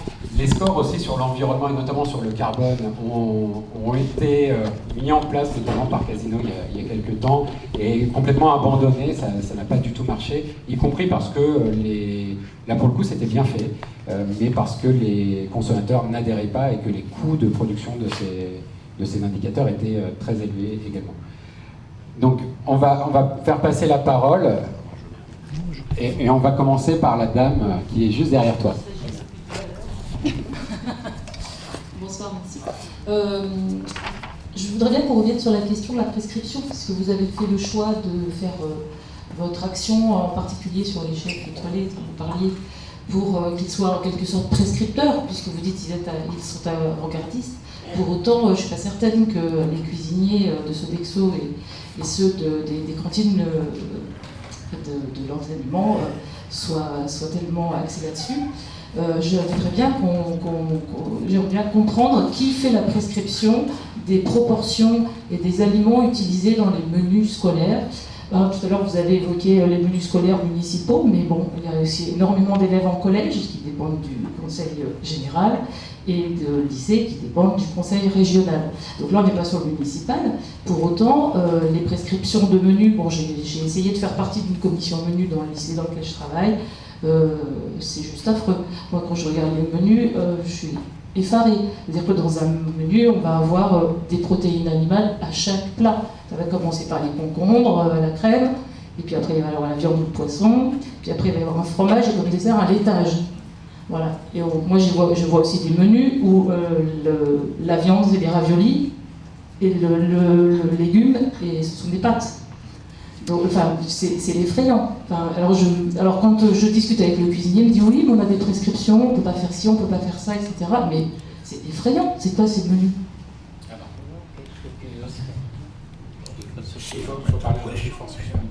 On prend plusieurs questions en même temps. Vous m'entendez, c'est bon? On va pas répondre comme ça. Alors, ce qui est intéressant justement par rapport à votre question, c'est qu'est-ce qui se passe dans la restauration collective. Et là, c'est ce qui a été évoqué tout à l'heure, on a des surprises. Là où il y a le moins d'argent, c'est dans la restauration scolaire. Un chef, pour 1,80 €, il doit réussir à nourrir un gamin par repas. Eh bien, là où il y a le plus de bio proposé en cantine, c'est en cantine scolaire, avec en plus bio local. Alors pourquoi ça? C'est que ces univers, ils ont des contradictions. La réponse est très simple. Quand on pose la question Sodexo, qui est-ce qui décide des menus, Elior, Eures et consorts, c'est totalement centralisé. C'est des services d'achat qui font les trucs, avec des recettes qui sont prévues à l'avance. Les chefs sont devenus ce qu'on appelle des ouvreurs de poche, c'est-à-dire qu'ils se contentent d'ouvrir des poches de produits et de les remettre à température. Enfin bon. Mais ces univers-là, ils ont aussi leurs contradictions. Moi, je parle au moins de la conception des menus. C'est-à-dire, oui, alors je vous dis, la réponse, elle est là. La conception des menus, tout ça, c'est totalement hyper centralisé. Alors, en fonction, par contre, du PNNS, un produit plan de nutrition santé, où là, il y a des contraintes qui sont mises, où ils ont un certain nombre de choses à proposer. Si vous voulez, il y a des garde-fous qui ont été mis au plan gouvernemental. Mais qu'est-ce qui se passe dans le monde scolaire? Qu'est-ce qui se passe dans le monde scolaire? Vous avez les parents d'élèves, vous avez les politiques, vous avez les responsables d'établissement. Et dans la restauration scolaire, si les parents d'élèves se mobilisent, si les politiques sont des gens un peu ouverts, il y a quand même quelques politiques qui sont sensibles sur les problématiques écologiques, on s'aperçoit qu'on arrive à faire des choses et les chefs, eux, sont très contents. Parce que tout d'un coup, on leur demande de ne pas appliquer la recette qui descend d'en haut avec des gens qui ne sont absolument pas sur le terrain. On leur demande de nouveau cuisiner. On leur demande d'aller contacter des producteurs locaux pour pouvoir avoir du bio local. Et donc, on a des expériences, une multitude d'expériences qui se sont passées en restauration scolaire. Ce qui est paradoxal, c'est que ça ne se passe pas en entreprise. Là où il y a beaucoup plus d'argent, dans les entreprises, c'est le truc standard et homogénéisé, et pour toute la France, voire pour plusieurs pays dans le monde, vous voyez. Donc, alors, pourquoi je dis ça? C'est parce que si vous êtes vraiment dans des établissements, si vous avez des enfants, il y a possibilité pour les parents d'élèves de faire pression et d'arriver à obtenir que les choses bougent, y compris chez ces gros opérateurs. Alors, pourquoi ça? C'est que ces gros opérateurs, c'est des systèmes, c'est des concessions. Et donc, ils signent des contrats pour 2-3 ans. Et s'ils sont à une phase de renouvellement, ce qu'il faut, c'est qu'ils prouvent qu'ils font mieux que le concurrent. Et donc, à partir de là, vous avez la possibilité, en tant que parent d'élève, en tant qu'enseignant ou éducateur, de faire bouger les lignes. Il y a plein d'exemples comme ça un peu partout. Après, il y a des communes comme Sartou qui sont connues. Enfin, il y a un certain nombre d'enjeux où là, c'est le politique carrément qui lui a poussé pour que. Donc il y a possibilité d'agir dessus. Et pourquoi vous choisissez les chefs plutôt que de ne pas choisir l'éducation? C'est-à-dire que quelque part, le plus important, c'est quand même bien l'éducation. C'est ce qu'on vient de dire. Enfin, il vient quand même de dire que le plus important, c'est de former les jeunes, que c'est une affaire de démocratie. de pouvoir nourrir convenablement les jeunes et de leur apprendre à manger convenablement. Or, voilà, enfin, c'est justement là où on pêche, et c'est pourtant là que les enfants mangent tous les midis. Parce qu'en primaire, il y a encore des gamins qui échappent à la cantine parce qu'ils peuvent avoir des parents qui font d'autres choix. Mais une fois qu'ils sont au collège ou au lycée, c'est parti pour 7 ans de malbouffe. Et après, ils sont à la fac. Et ça a été largement montré aussi que les étudiants, c'est les plus mal nourris, c'est les plus mal soignés. Donc, je veux dire, il y a un moment donné, pour moi, le côté de choisir, je vous attaque un petit peu, mais de faire le choix des grands chefs, pour moi, ils ne sont pas prescripteurs de tous ceux qui font à bouffer pour la masse. C'est pas eux. Là, parce qu'en ce moment, c'est la mode de la jolie bouffe à la télé. Je n'aime pas la télé, mais je veux dire, voilà, les gens ils s'accrochent à ça, mais c'est pas ça la réalité quotidienne. La réalité quotidienne, venez manger dans la cantine chez moi, quoi. Dire, moi j'y mange même plus. Et c'est ceux-là qu'il faut essayer de toucher, c'est ces cuisiniers qui sont coincés par des normes qu'on leur balance du ministère, de je ne sais quoi, où ils vous disent, ah non, mais moi il faut que je mette 103 grammes de viande, madame. Et voilà, et puis il faut qu'il y ait un laitage. Et puis, c'est pas les cuisiniers qui sont, c'est la prescription, qu'est-ce qui a été donné avant. Et donc je pense qu'une association comme la vôtre, en dehors de tous les points que vous avez évoqués, avec lesquels je suis archi d'accord parce que je milite dans ce sens, c'est là qu'il faut aller, c'est sur ce terrain-là, c'est eux qui vont faire changer la bouffe, qui vont faire changer notre société en termes alimentaires, parce que nos gamins, ils sont nourris pendant 15 ans par ces gens-là, 15 ans tous les midis. Ça fait, si vous voulez, je suis d'accord avec vous. Nous, on essaie de pénétrer ces organismes, mais je vous assure que c'est extrêmement compliqué. Parce que comme nous, on a mis le critère respect de la saison, c'est des gens qui ne respectent pas du tout la saison. Donc, on a des blocages. Je peux vous assurer, j'avais un rendez-vous en décembre avec les gens d'Elior, qui se passe à la Défense. J'étais déjà dans le RER pour aller là-bas. Coup de fil du gars qui avait organisé la réunion. Je suis désolé, Jean-Luc, mais la réunion est annulée. Et en gros, tous les gars, la moitié des gars que je devais rencontrer, je parle à vous, mais je parle aussi aux médecins. Oui, bah oui. Non, mais alors, vous avez raison. On va faire tourner un petit peu la parole. Je suis désolé, mais on ne trouvera pas toutes les solutions ce soir. Mais l'idée, c'est qu'effectivement, on l'a dit, par le dessus, par la base, par tous les canaux sont bons. Et effectivement, ce n'est pas que le canal en chef ou restaurant qui est important. Bonsoir aux gens de la tribune, merci, bravo pour ces remarquables exposés sur l'écologie. Je ne connaissais pas, malgré que je sois profondément écologiste de gauche, bon, il y a évidemment une petite minorité des gens de droite centriste qui le sont, mais donc je ne connaissais pas votre mouvement, malgré que je m'intéresse énormément à l'écologie depuis plus de 40 ans. C'est tout nouveau, c'est pour ça. Oui, d'accord, t'as raison. Oui, mais même elle n'a pas été bien vite. Enfin bref, c'est pas une raison.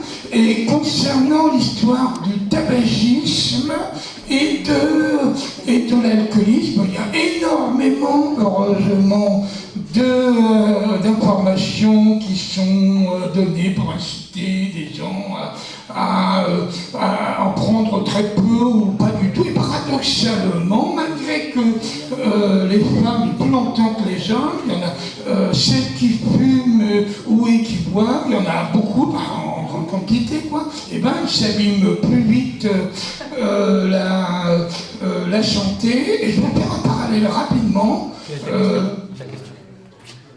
Question pas vraiment claire, il y a une question qui me vient à l'esprit, que j'ai complètement oublié rapidement, c'est que bon, l'éducation sexuelle en France est nippée, il n'y a pas, c'est pas quand est-ce qu'on améliorera un petit peu ça, contrairement à l'Allemagne, il y a entre autres, rapidement, où c'est beaucoup plus important. Par contre, concernant la malbouffe, toute l'écologie en général, il y a de plus en plus d'informations qui est donnée là-dessus, entre autres par vous, et c'est formidable. Et quand même, ça me revient. La question à l'intervenant au milieu à la tribune, la différence entre la santé et la médecine. J'ai pas compris, cher monsieur. Je vais répondre très rapidement, mais ça fonctionne, là ? Oui. La médecine, ça s'intéresse aux maladies. La santé, c'est le bien-être. Le bien-être, c'est pas seulement l'absence de maladie. Voilà, donc la médecine est un sous-ensemble de la santé. D'accord, c'est clair? Ok. Médecine, c'est maladie, et santé, c'est bien-être. Alors, ce que je voudrais quand même rebondir sur... Vous avez dit beaucoup de choses comme ça. Excusez-moi. Si vous voulez, et rebondir sur la question de madame. Le changement collectif, et en particulier au niveau des administrations, ne changera qu'effectivement à partir du moment où les mentalités, c'est-à-dire les souhaits dans l'ensemble de la population auront évolué. Et que pour faire ça, le moyen, sur le moyen et le long terme le plus efficace, c'est l'information. Information sur les plus jeunes, c'est-à-dire éducation. Information, éducation, ça passe par un canal qui est la communication. Le problème auquel on est confronté, dans le domaine de l'alimentation, pas seulement, vous avez parlé du tabac et de l'alcool, c'est exactement la même chose.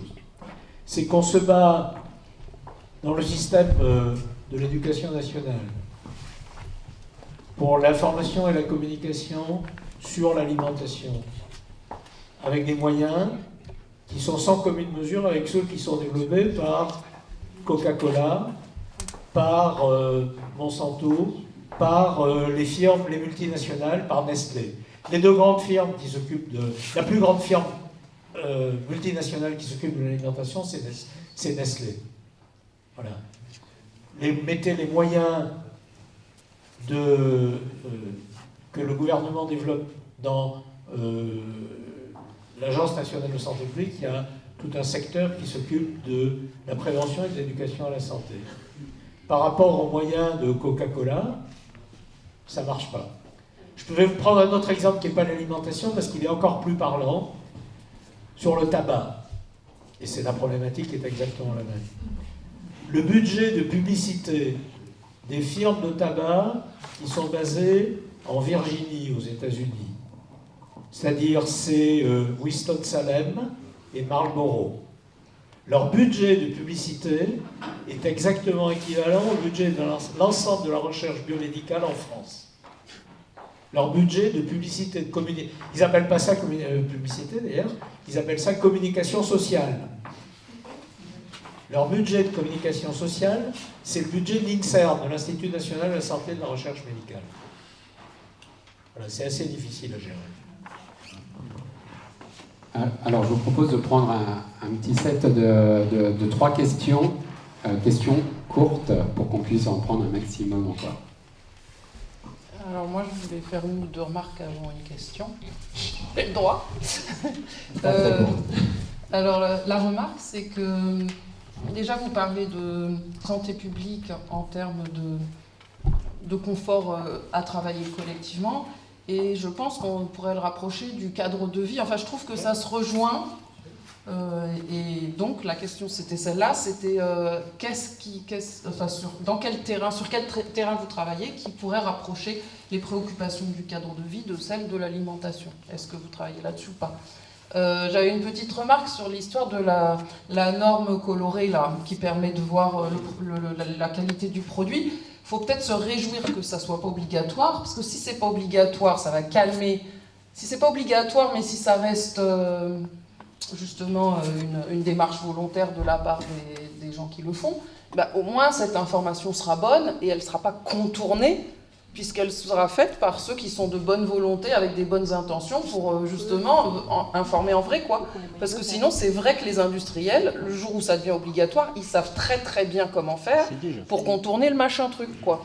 Donc ça peut être finalement un peu réjouissant, enfin, je me disais ça. Sur la consommation d'énergie, on ne leur a pas demandé leur avis, hein. Ça a été dit, et c'est partout. Non, je crois qu'en effet, si c'est pas obligatoire, ça peut faire un peu une pub au produit. Enfin bon, bref. Et puis l'autre truc, c'était quoi le truc? Par rapport à la prescription, au problème de la prescription, moi je suis archi, donc on a des prescriptions, par exemple, très très rigides et heureusement, enfin très très fortes pour les crèches.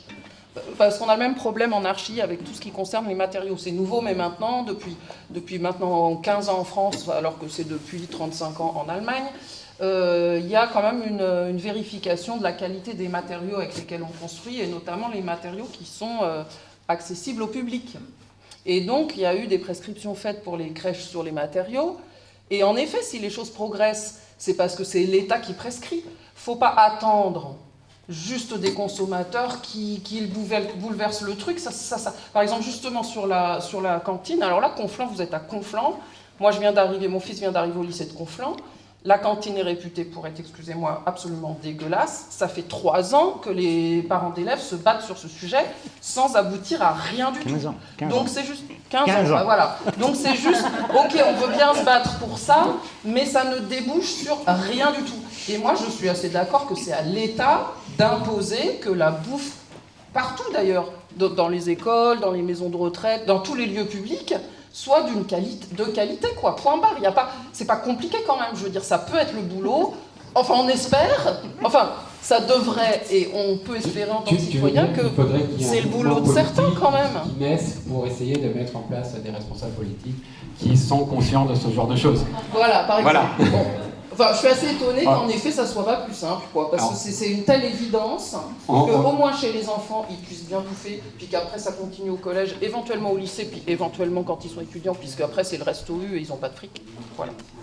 Ok, alors est-ce qu'on a une autre question? Au fond de la salle, on a une question. Et on en aura une à gauche. Une après là-bas. Oui, moi, il y a une question que je me pose et que j'aimerais bien vous poser, c'est celui de la culpabilité. Dans la mesure où, dans une certaine mesure, on parle de bons produits, on parle de bonne alimentation, on parle de bonne distribution, on parle de tas de choses comme ça, et tout ça, ça a une composante très culpabilisante. Or, effectivement, manger est quand même un acte hyper archaïque, et où finalement, le fait d'être privé de nourriture est quelque chose d'angoissant, et lorsqu'en plus, on ne peut pas manger ce qu'on veut, c'est culpabilisant. Et je ne suis pas sûr, et je ne suis pas du tout sûr, qu'effectivement, en reportant sur l'éducation, on ne fasse pas simplement reporter sur nos enfants notre propre culpabilité. Et une dernière question, on essaiera d'en reprendre encore un set après, si on a le temps.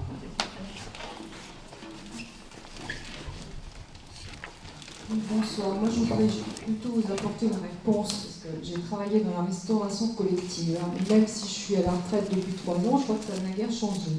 Et je voulais répondre à madame, je vous assure que les menus des cantines, alors moi j'ai travaillé dans le primaire, sont impossibles à faire parce que vous avez des normes d'hygiène déjà, les cuisiniers, je vous assure, quand ils doivent répondre aux normes d'hygiène, c'est quelque chose. Ensuite, vous avez des normes du gouvernement, puisqu'il y a une loi... je crois, d'agriculture qui a donné des espèces de fréquences à suivre pour tout type, d'ailleurs, de convives à maison de retraite. Donc, elles sont bien quand même encore de rigueur, il me semble. Donc, normalement, les menus doivent être équilibrés. Le problème, c'est qu'il n'y a pas de contrôle. Parce qu'à l'époque, ça devait être des services vétérinaires, enfin la DDPP qui devait... contrôler ça, mais ils ne peuvent pas le faire. Ils ne sont pas à même de le faire. Ils allaient contrôler, en plus de l'aspect sanitaire, qui est quand même extrêmement important en Europe, enfin en France, ils devaient contrôler en plus les menus des cantines. Ils avaient commencé d'ailleurs à former leur personnel.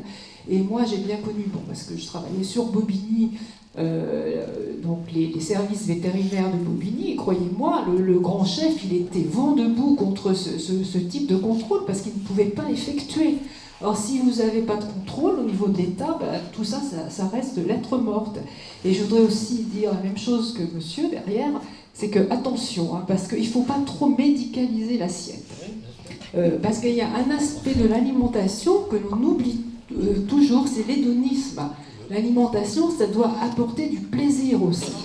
Alors bien sûr, il y a le facteur social, il y a le facteur technique, mais moi je me souviens toujours un jour dans une conférence, il y avait un nutritionniste de Dijon qui a dit « Mais zut, faites manger les enfants, qu'ils aient du plaisir. Et si ça doit être des frites, que ça soit une assiette de frites. » Parce que c'est... Enfin, il me semble que tous ceux qui entourent les enfants, que ce soit les gens autour de la cantine, ils essaient justement d'apprendre à l'enfant à bien se nourrir. Enfin, moi, il me semble que vous êtes bien pessimiste, parce que moi, j'ai travaillé dans ce monde-là, et croyez-moi, j'ai assisté à de nombreuses réunions, et vous ne pouvez pas imaginer tout le travail qui est effectué au niveau du personnel qui entoure l'enfant pour lui faire manger des choses qu'il n'aime pas forcément, aller faire manger des épinards aux enfants, et vous verrez. Et donc, je pense que oui, il y a un travail à faire peut-être, mais il faut travailler au niveau, moi, il me semble qu'il faut travailler, alors je ne sais pas si c'est faisable, mais s'il y avait quelque chose à faire, c'est aussi apprendre aux enfants à faire la cuisine. Parce que c'est en apprenant à faire la cuisine, en manipulant les légumes, que justement on apprend à bien manger. Et c'est aussi un facteur qu'on pourrait développer dans les écoles peut-être un jour. Alors je vais rebondir sur ces deux questions. Je peux te poser la question à toi, Jean-Luc.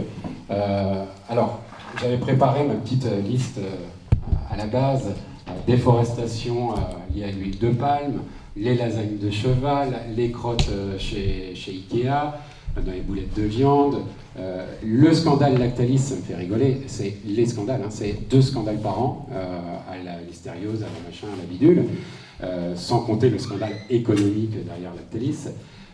J'avais noté lesquels, bon voilà, bon, après on a la hache folle, on en a à peu près, Spangero et compagnie, on en a à peu près tous les 2 ans, et c'est vrai que la mort est dans l'assiette, le machin, ça chauffe dans nos assiettes hein, aussi, c'est tout le vocabulaire autour de la nutrition et de la santé, de l'environnement autour de l'alimentation, est assez anxiogène. Comment on fait pour rendre ça un petit peu plus sexy? Alors, ce qu'il faut savoir, c'est que quand même le monde bouge terriblement.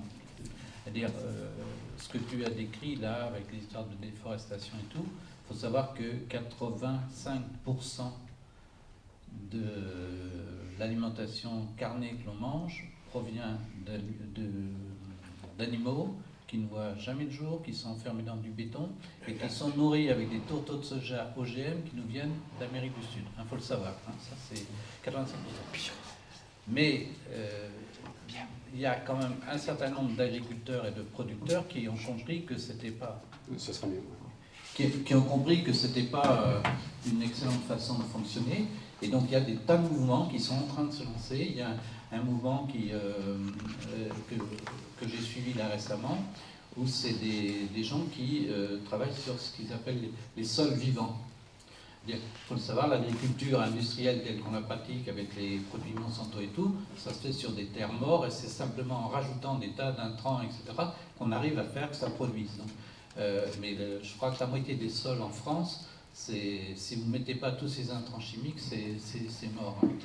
Et donc il y a des tas de gens qui se mobilisent pour mettre en place, il y a ce qu'on appelle les fermes d'avenir, il y a les sols vivants, qui se mettent en place pour proposer autre chose et proposer alors à base de l'agroforesterie, à base de la permaculture. Donc il y a des mouvements, il se passe des choses tout à fait intéressantes et plus ça va, plus ça se répand et on a de plus en plus, c'est pour ça que nous on a mis le local, c'est-à-dire si on raisonne producteur local, on a la possibilité de s'approvisionner totalement différemment.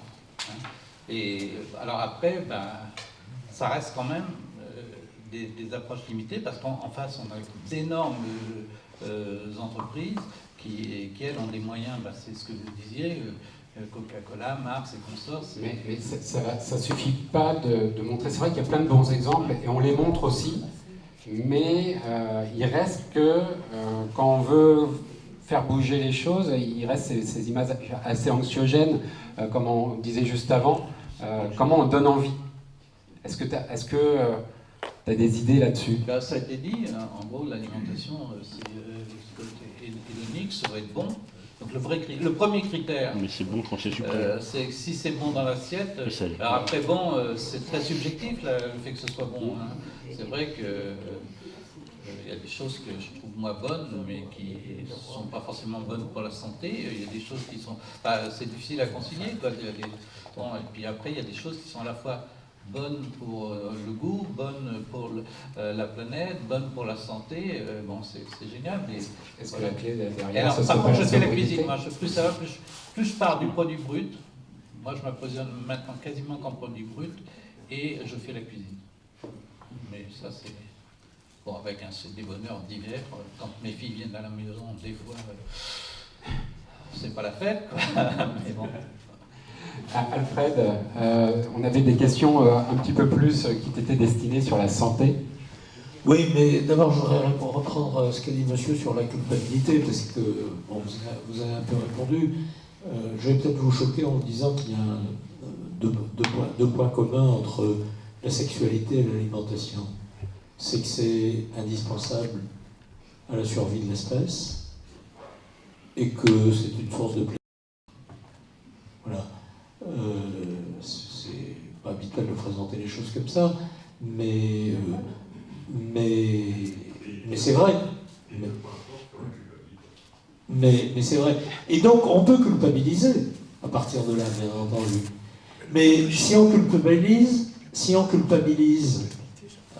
à partir de là, c'est qu'on a une idéologie à mettre en place. Une référence. Voilà. Et c'est ça qu'il faut analyser, et c'est contre ça qu'il faut lutter. Donc, je trouve qu'on est dans des choses très, très, très compliquées, alors qu'on peut faire simple. On peut faire simple. Et que, effectivement, donc je vais arrêter sur la sexualité, mais il se trouve que j'ai passé 10 ans de ma vie à travailler sur la prévention de l'infection à VIH, et c'est à ce moment-là que j'ai développé ces réflexions. Mais sur l'alimentation, on peut faire tout à fait simple. Et vous dites, madame, voilà, si ce dont a envie l'enfant, c'est une assiette de frites, c'est une assiette de frites, bien entendu. Moi, j'ai 8 petits-enfants, hein, donc je suis très régulièrement confronté à ça, et à McDo et à tous ces trucs-là.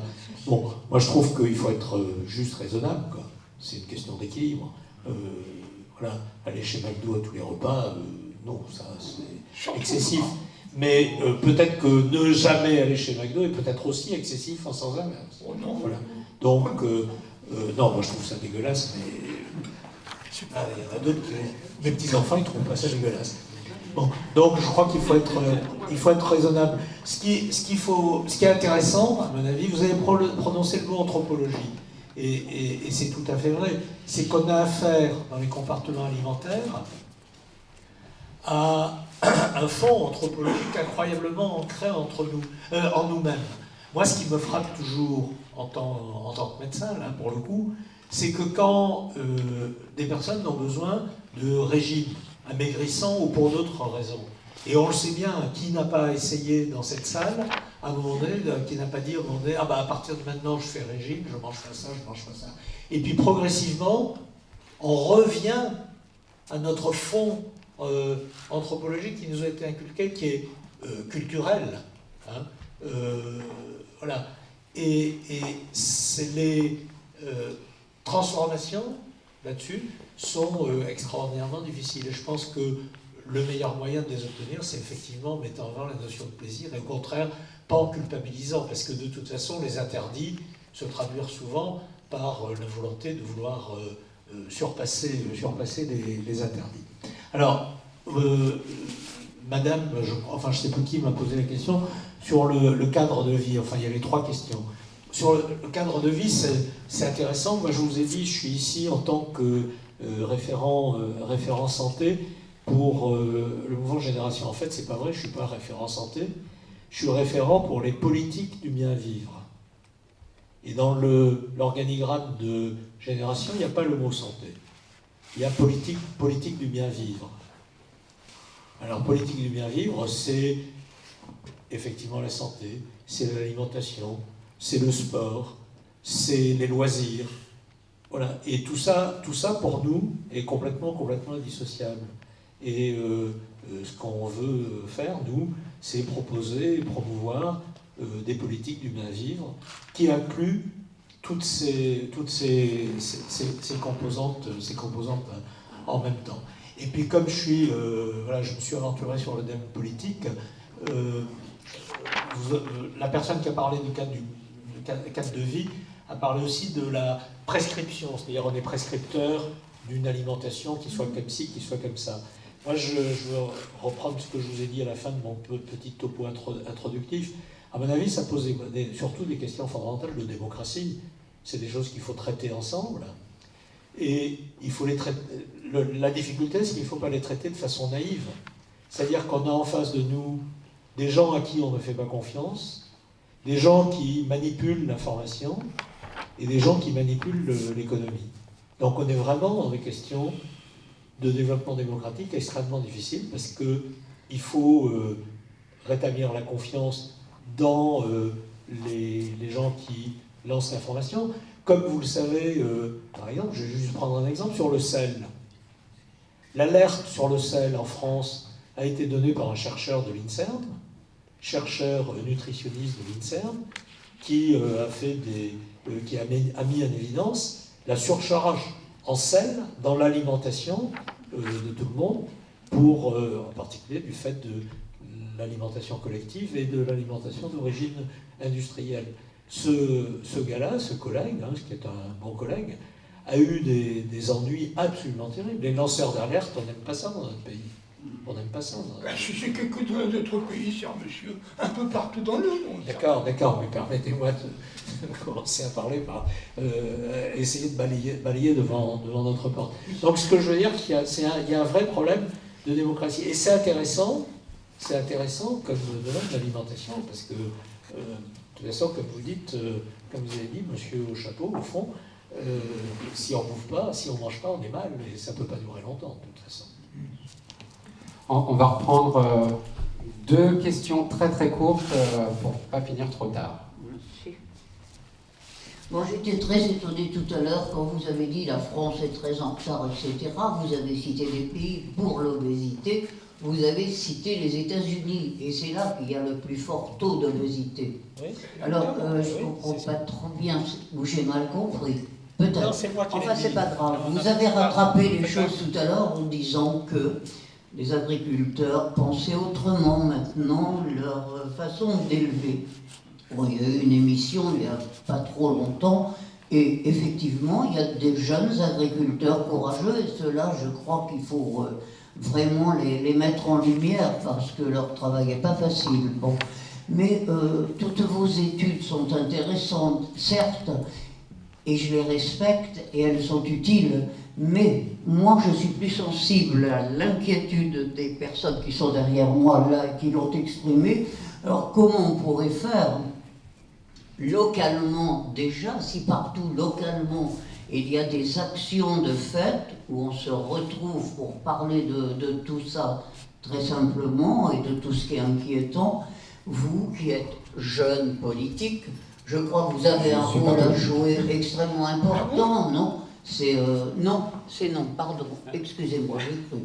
Bon, enfin, il y a des jeunes qui entrent en politique actuellement et leur rôle est très important.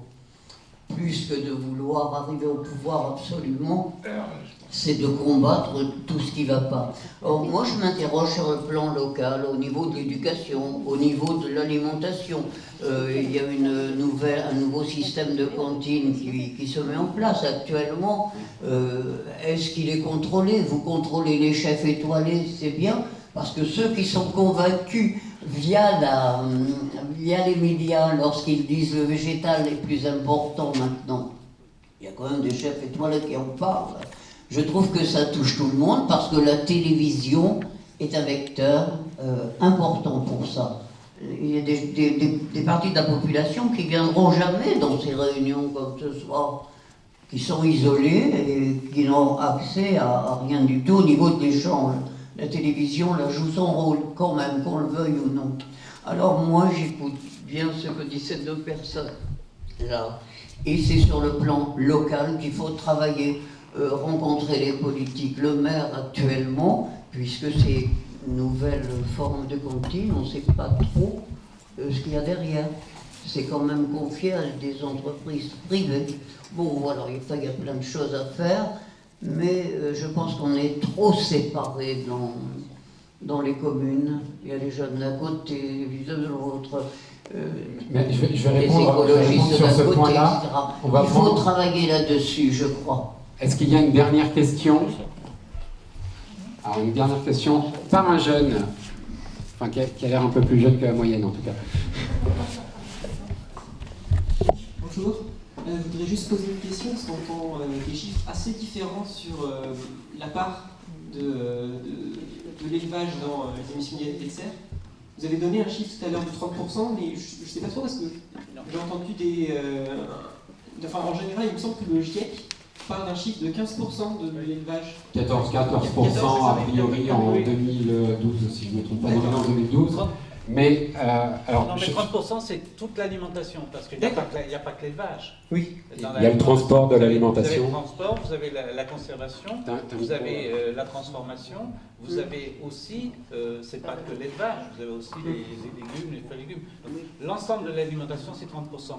Mais à l'intérieur, l'élevage c'est 14 à 15% d'émissions de gaz à effet de serre. Voilà. Et alors, une partie qui est contrôlable, une partie qui ne l'est pas. Il faut savoir que, par exemple, pourquoi l'élevage pèse autant, c'est que les bovins sont des ruminants, et quand ils ruminent, ils rôtent et ils dégagent du méthane. Méthane qui est un très puissant gaz à effet de serre, donc ce qui fait que même un bœuf qui est élevé en herbe, qui est élevé dans d'excellentes conditions, malgré tout, son bilan carbone, il sera pas si excellent que ça, parce qu'il rumine, et en ruminant, il dégage ce méthane. Oui. Donc, ce qui fait qu'il y a une partie sur laquelle on peut agir, il y a une partie sur laquelle on peut malheureusement pas agir. Et quand il pète aussi, très important. Les ruminants qui pètent, beaucoup de c'est plutôt la partie raw qui rejette du méthane, c'est la particularité des ruminants. Effectivement, la bataille de chiffres existe toujours. Alors c'est un peu ma spécialité pour le coup, c'est question de climat. Pour l'agriculture, 10% liés à la foresterie, à la partie notamment déforestation, changement d'usage des sols. Mais vous avez, ça dépend des pays évidemment, une partie à peu près similaire sur les déplacements, sur la mobilité. Vous avez une partie à peu près similaire sur les bâtiments et sur les consommations d'énergie dans les bâtiments. En fait, on est très équilibré finalement sur notre destruction de la planète. Et c'est pas très rassurant parce que le problème, c'est qu'il faut agir partout, à toutes les échelles, comme je disais tout à l'heure, et puis sur tous les usages, mobilité, habitat, l'alimentation, etc., etc. On est vraiment sur l'ensemble des secteurs de vie et des usages. Je vous remercie, madame, pour votre question, parce que ça va me permettre de conclure. Alors, vous m'avez dit que j'étais politique, et j'ai répondu vertement non, parce que c'est ce que je réponds depuis 37 ans. J'ai 37 ans, hein, c'est ça, ouais. Je demande à ma femme pour vérifier. Donc ça fait 37 ans que je ne suis pas engagé politiquement, et depuis peu, quasiment précisément depuis le 2 décembre, je suis un petit peu plus engagé, voire beaucoup plus engagé, parce que, effectivement, comme vous, j'estime que localement et nationalement, toujours ces questions de la double échelle, on doit agir, parce qu'il y a des choses intolérables qui se passent, et parce que aussi, quelque part, il y a des choses que je ne supporte plus. C'est-à-dire des choses qui se passent depuis longtemps, et que maintenant, je sais pas, il y a eu un déclic, je vois qu'il faut agir. Alors, je suis un des seuls chez Génération, au comité local, à avoir un engagement aussi récent. La plupart sont engagés depuis de longues dates, et sont tous ces lanceurs d'alerte dont tu parlais, Alfred, et on doit les remercier parce qu'ils ont éveillé nos consciences. Mais maintenant, oui, il faut qu'on se réveille, il faut que ce genre de réunion existe, et on va tout mettre en œuvre pour récupérer les salles, parce que ça déjà c'est pas simple, même si la mairie nous a fourni cette salle gratuitement aujourd'hui, mais ne serait-ce que pour se réunir, c'est compliqué d'avoir des salles. Il faut qu'on se réunisse, il faut qu'on informe les gens, et c'est pour ça que cette réunion, on n'a pas voulu trop la politiser, on a voulu d'abord donner de l'information, faire venir des intervenants de grande qualité, et je vous remercie d'être venus d'assez loin à cette heure tardive pour venir discuter avec nous. Mais on va continuer cette action locale de discussion, et puis de plus en plus, on va être plus dans la discussion, mais un petit peu plus dans l'action. Et on vous remercie très chaleureusement, très sincèrement d'être là pour cette première réunion. On va continuer et on espère que vous serez à nouveau là. Et puis pourquoi pas, ce sera la petite seconde pub, nous rejoindre. Vous avez des flyers qui étaient sur vos chaises. Il y a les adresses, il y a le site Facebook, enfin la page Facebook aussi, sur laquelle on sera de plus en plus actif. Donc rejoignez-nous si vous le voulez. Sinon, continuez à venir à ces réunions. On continuera de vous informer et le plus sincèrement possible. J'espère que c'est ce qu'on a réussi à faire aujourd'hui et que vous en êtes contents. Je voudrais aussi qu'on remercie une dernière fois par vos applaudissements nos deux intervenants et les organisateurs.